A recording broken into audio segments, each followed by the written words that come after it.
Hello traveler, I'm Marusia. Welcome back to our journey through Teyvat.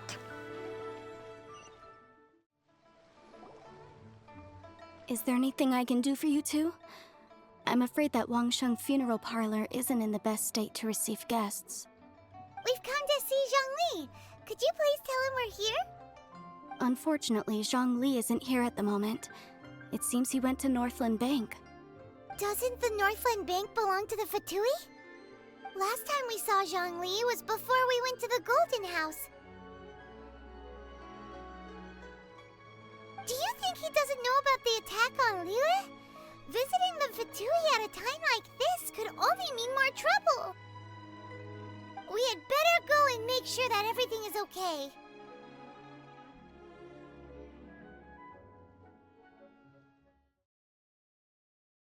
You call this cooperation between Harbingers? Cooperation involves communication, you know. Don't take it to heart, child. Besides, aren't you happy that you got to skip the formalities and bring chaos to the land? I'm sure you must have enjoyed that. Oh, it seems that some of your friends have arrived.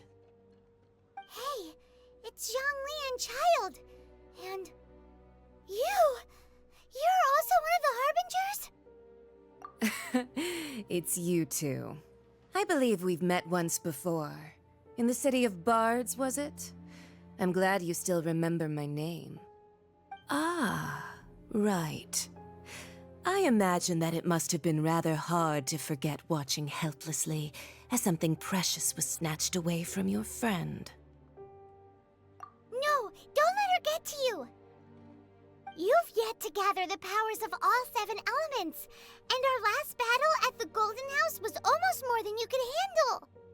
So it might be best to keep things peaceful this time, seeing that 2 of the Harbingers are here. Well, if it isn't you two. This is our first time seeing each other since Liyue was nearly wiped off the map.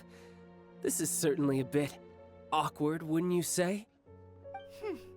Paimon knew that we should never have trusted a Fatui Harbinger. Oh, now don't say that. Sure, I may have misled you, but I never had anything against you personally. Besides, I thought we were getting along quite well together, didn't you?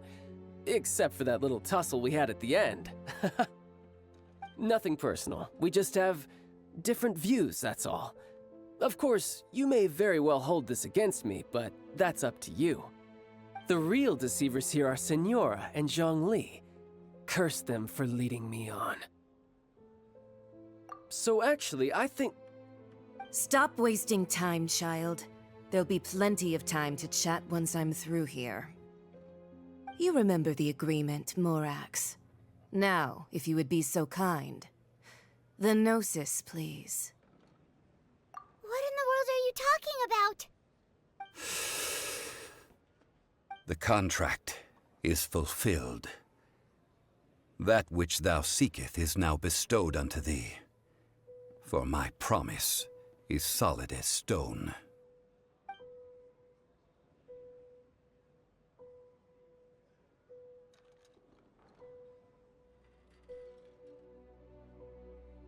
How sanctimonious.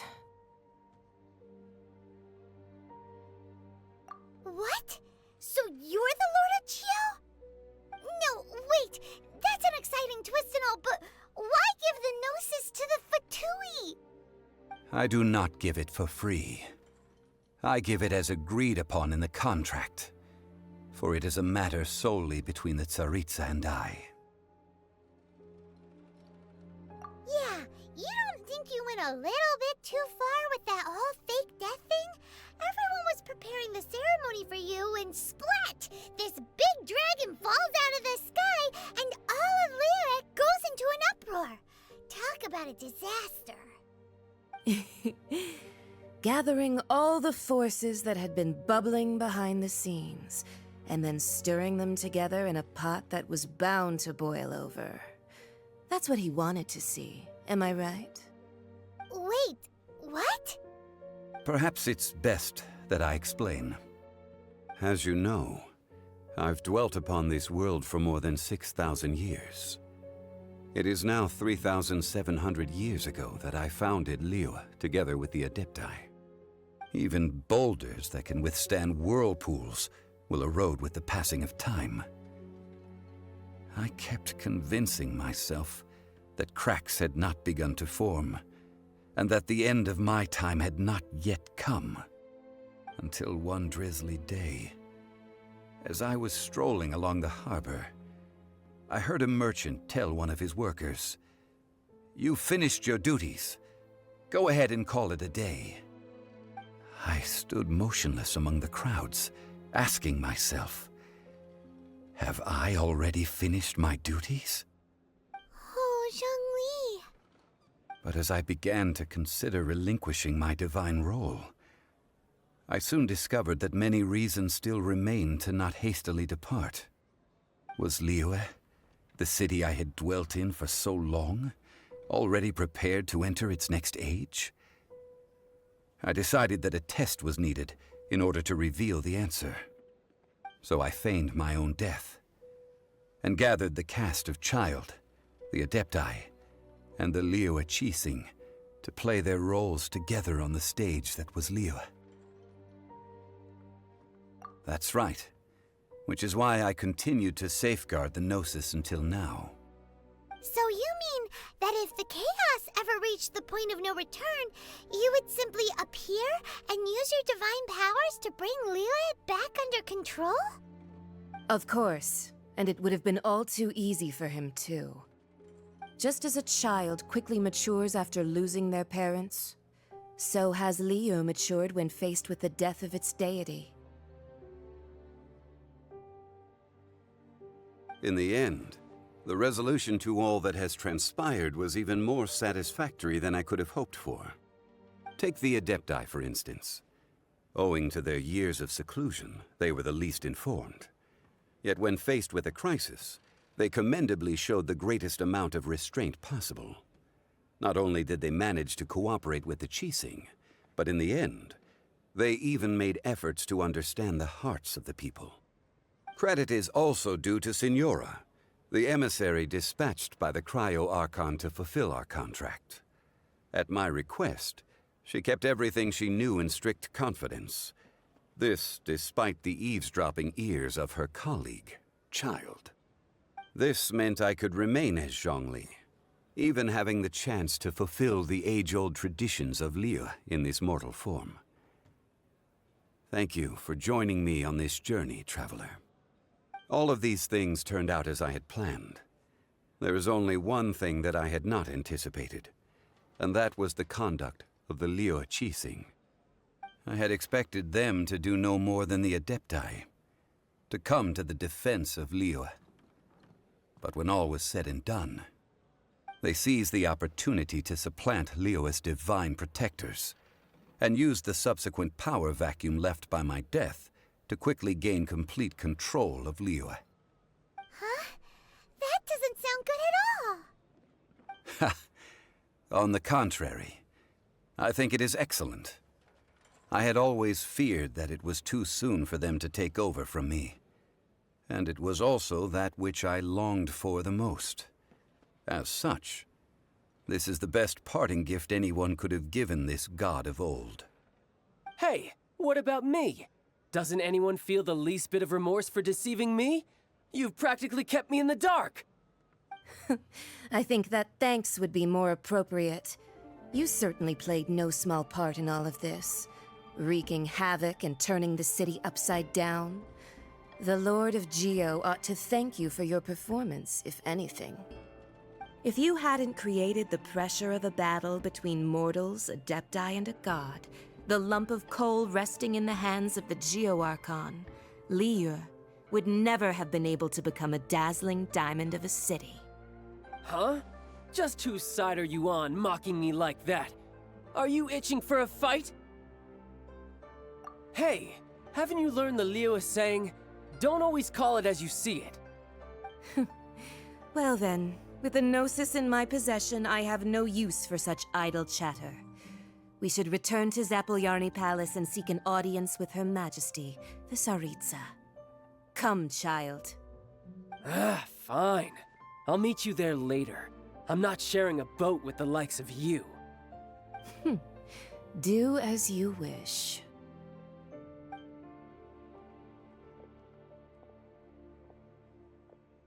Now then, is there anything else you wish to ask me? Right! As Zhongli always told us, a good trade is a fair trade. Paimon has no idea what could be a good trade for a Gnosis. Realistically speaking, there is no such thing. Huh? However, I am the god of contracts. For thousands of years, I have made countless contracts. If the deal was of no benefit, then I certainly would not be inclined to agree to it. My agreement with the Geo Archon will be the last of my contracts as the Geo Archon. My contract to end all contracts. As for the bargaining chip that the Tsaritsa used to balance the scales, uncover that answer for yourself in your future journeys.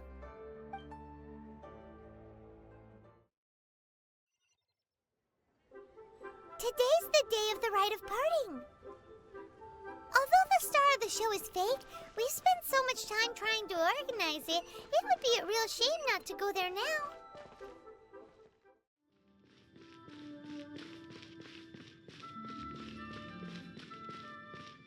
You know that god from the ocean couldn't have just shown up out of nowhere.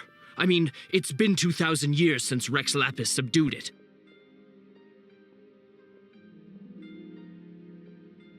Yes, and to think that this happened right on the heels of the incident with Rex Lapis, too. Say, do you think the person who assassinated our lord and released that evil god might have been one and the same? Now that you mention it, that's very possible. Yes, it's very possible indeed. I mean, it all fits together. That person must have colluded with the evil god to harm Rex Lapis. Oh, that wicked, black-hearted scoundrel. Still, what sort of supernatural prowess must this person possess to be able to do such things? I have never heard of such a person in all my years. Ah, forget it. Guessing's no use to us. Look, the Millilith over there looks like he's about to make an announcement. Let's hear what the Ministry of Civil Affairs has to say first.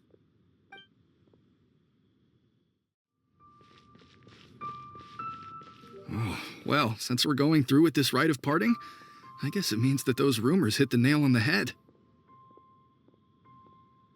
So Rex Lapis is really... But they didn't catch the culprit, did they? Oh, come on. Do you think that the assassin could have been a normal person? You know what I think. I don't think any of the gossip on the streets you hear from those shady types is worth anything.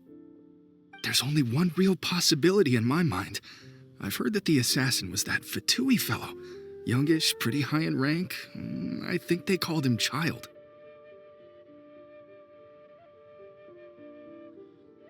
The Fatui? They certainly are very suspicious. Who knows what those greedy, crooked folks... Shh! Lower your voice. If the Fatui catch you in their sights, Rex Lapis won't be around to protect you this time.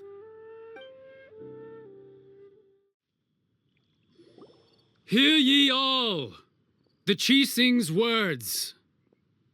Though a dragon soars ageless as the mountains, it too must return to dust.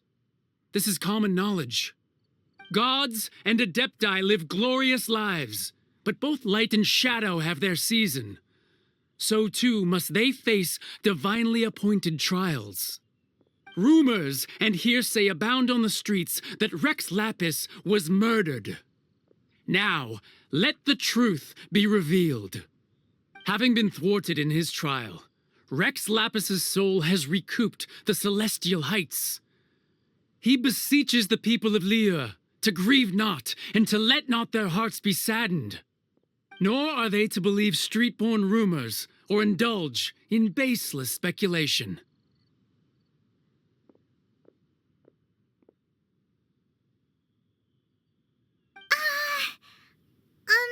Paimon needs a translation on what the Qixing's announcement said.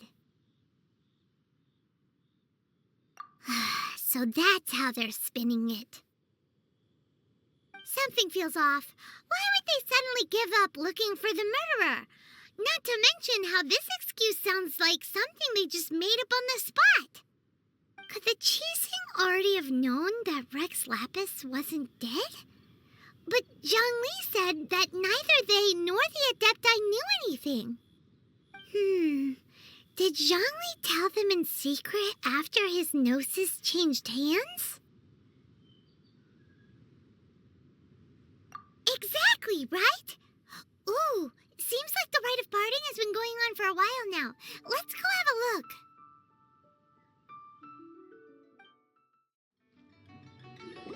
Look, it's Ningguang and Keqing.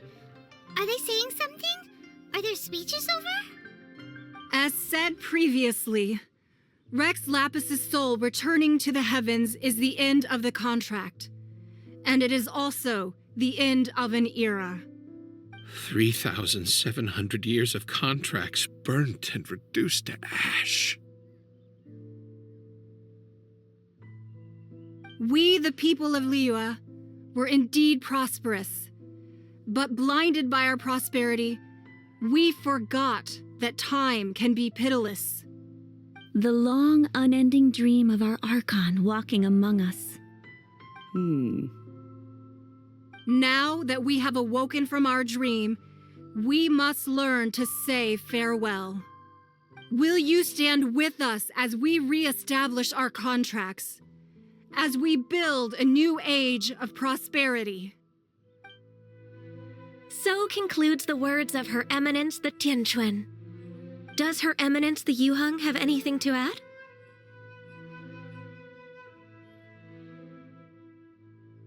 Huh? Is she looking this way? Traveler? Yikes! She really is looking our way! Is that the traveler who they say defeated the ancient god? So young. The Liyue Qixing always repay their debts. And as you've heard, our eyes see far and our reach is long. Name your price. You deserve that much. Whoa.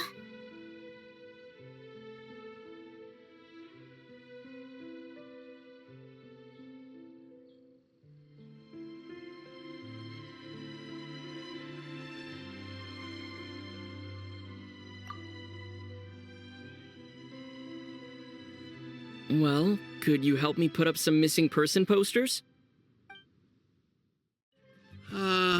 Rex Lapis. Rex Lapis. Now that I think about it, if everyone's of the same mind as me, perhaps mementos for Rex Lapis might be the best short-term business opportunity. Roping you in was possibly the most masterful move we could have made. I believe that future generations will say so too when our deeds come up for their review. As for the mortals and Adepti of Liyue, what shape shall our relationship take from now on?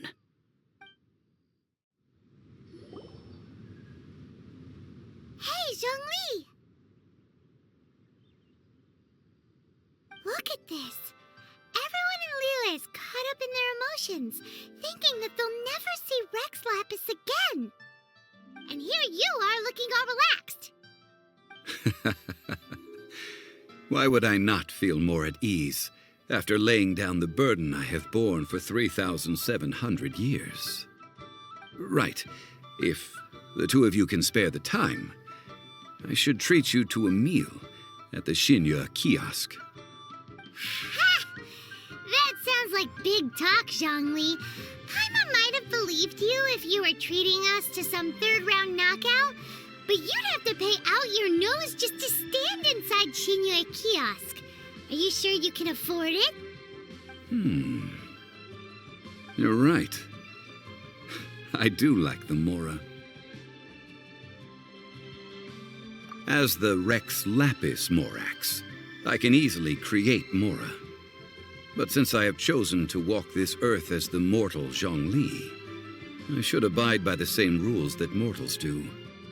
When I was journeying with you, though I still had the Gnosis in hand, I knew that I must soon retire from my role as an Archon, So I had to rehearse a little for my new life. Oh, no wonder! Paimon gets it now. You didn't look at the price tags when we were spending because you've never had to.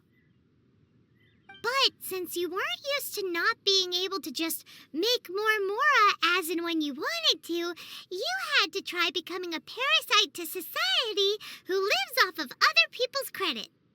Well, we were only spending Fatui money. You don't have to say it like that. In the City of Commerce, we do not merely exchange money or goods. We also exchange knowledge, memories, and foresight, as well as positions, roles, and lives.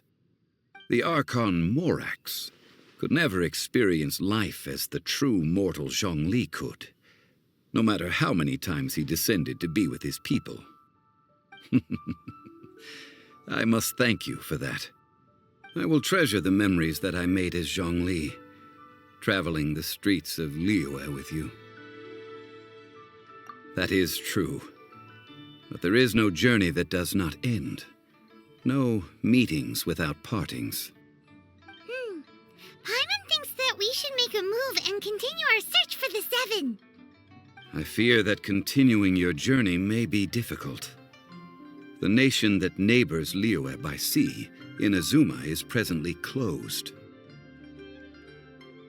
Yes, the nation has been closed by order of its deity, the Electro Archon Ball.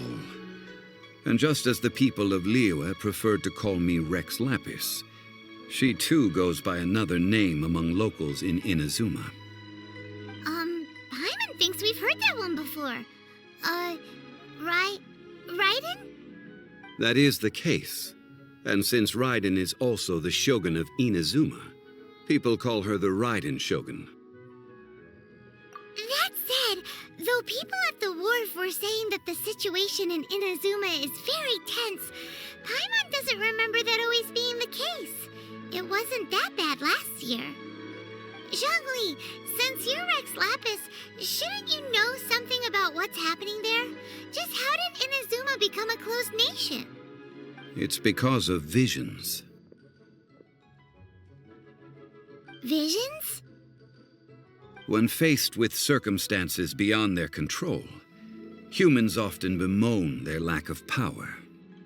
But if a person shows true strength of will at a desperate and fateful moment in their life, the gods will look upon them with favor. This is what visions are. Magical foci bestowed upon those who have been acknowledged by the gods. Uh-huh. That's how people in Teyvat see it. But starting from last year, the Raiden Shogun began promulgating the Vision Hunt Decree. Vision Hunt Decree? Yes. It was an order to seize all visions within Inazuma's borders, and to inlay them upon the hands of the statue of the omnipresent god. They want to seize visions. But why? Aren't visions blessings from the gods? I should think that in the Raiden Shogun's eyes, it is precisely because they are divine blessings that they should be under the sole dominion of divinity. Whoa, that's harsh. The Animo Archon is the god of freedom, and the Geo Archon is the god of contracts. For her part, the Raiden Shogun is the god of eternity. It seems as though she has finally decided to eliminate any unstable elements that could pose a threat to her eternal realm. The fact that even I, the oldest of the seven, have now passed away, will only strengthen her resolve to pursue eternity. Knowing her, she must have again quoted that adage she is most fond of when proclaiming that decree to her people. 7 ideals for 7 gods, and of these, eternity is nearest unto the heavenly principles. All right then. Was there anything else you wish to know? Ah, that was a good one. Failing a divine trial. How they came up with that excuse, I will never know. That said, The reason why the Qixing were so eager to resolve the incident and stop pursuing the culprit was indeed because they received news in secret that Rex Lapis was not dead. I hinted as much to the Adepti as well. How did I accomplish that, you ask? Have you ever heard of this particularly convenient Adepti art known as gifting dreams and visions? All right then. Was there anything else you wished to know? Yeah, about that. Before the Qixing made their announcement, we listened to a lot of people talking on the way. Most of them put the blame for everything on Child. These are indeed false accusations. But it remains undeniably true that Child did send people to the Jade Chamber to prevent the Adepti and the Qixing from defeating the ancient god.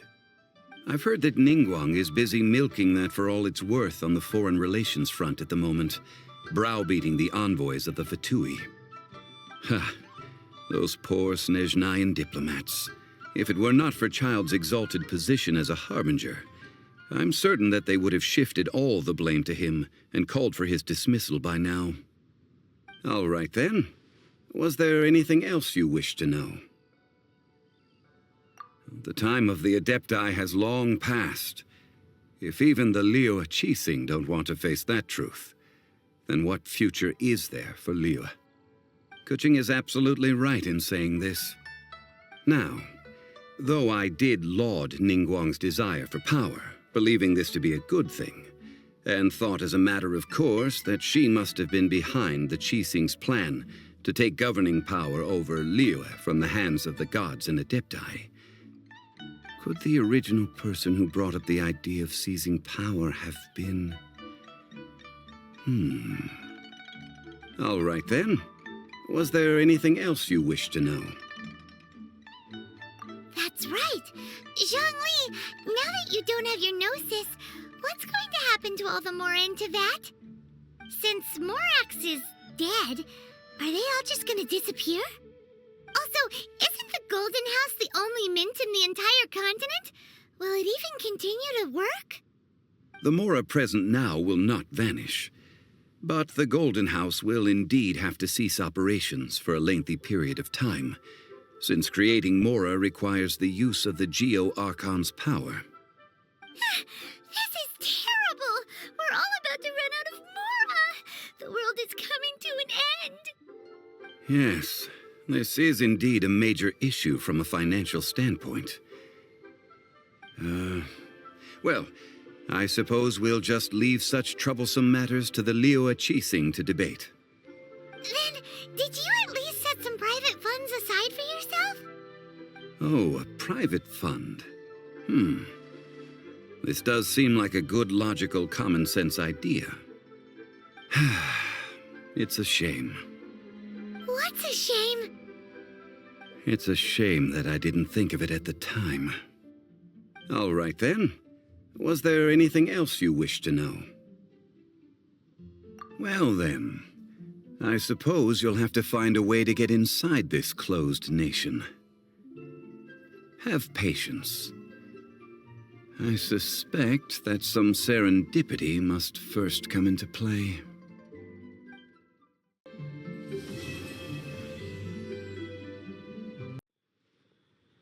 Ah, traveler. You have come at just the right time. I have something for you. You're certainly very familiar with the kind of work we do, but I'm afraid this has nothing to do with any of the above commissions. Please take this brand new Adventurers Guild notebook. The Adventurer Handbook is for recording details of your completed commissions and intel on all sorts of monsters.